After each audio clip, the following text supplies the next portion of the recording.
All right, a library in one of the most liberal towns in America is now at the center of a huge uproar. The public library is in Davis, California. They're now under fire after kicking out former college athlete, soccer player, who spoke about at an event about protecting the integrity of women's sports.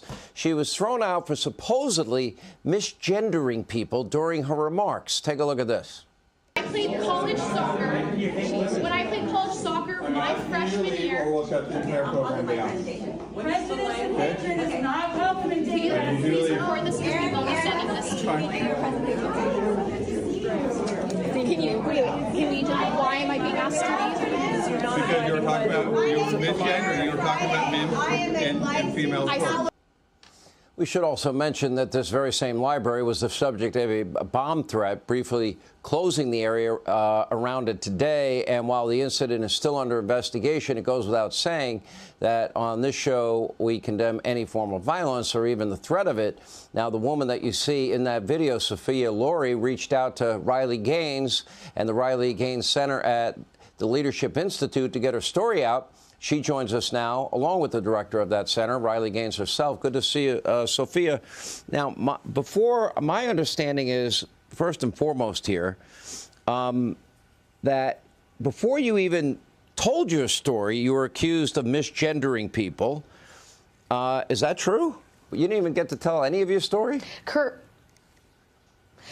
I didn't even have the ability to share my story. I began with saying that men don't belong in women's sports and was immediately cut off. Okay. Then a librarian in the back of the room jumped in, reminding people state law recognizes transgender women as women. Then you slowly began to tell your story. You got cut off very quickly. For the fact that you said current 10-year-old girls cannot live out the same dream as long as men are allowed to compete in women's sports. And then the librarian weighs in again. You shifted to biological girls and biological men. Now, tell me, and then you were asked to leave? Yeah, it was extremely upsetting to have a government official violate my First Amendment rights, and I don't want any other American or any other girl to experience what I experienced last night. Okay, and how long were you even there before they asked you to leave? Because they wouldn't even listen to your point of view. I started to speak and only got about a minute in where I said, we are going to take questions and answers and comments from people of opposing viewpoints at the end of the meeting. And let's be respectful and make it through the entire informational forum. And we only got 2 minutes into it. Now, I read that you're threatening a lawsuit. Will you follow through with that? I am moving forward with looking into the best options, and I do believe my First Amendment right was violated. Riley, I mean, we've had you on the show a number of times. This is exactly why you have now built out the Riley Gaines Institute. Absolutely. We're seeing this happen time and time and time again. And I first just want to say how proud I am of Sophia to be in that environment where you have hecklers, you have protesters, you have people shouting you down, men, women, men dressed as women, women dressed as men.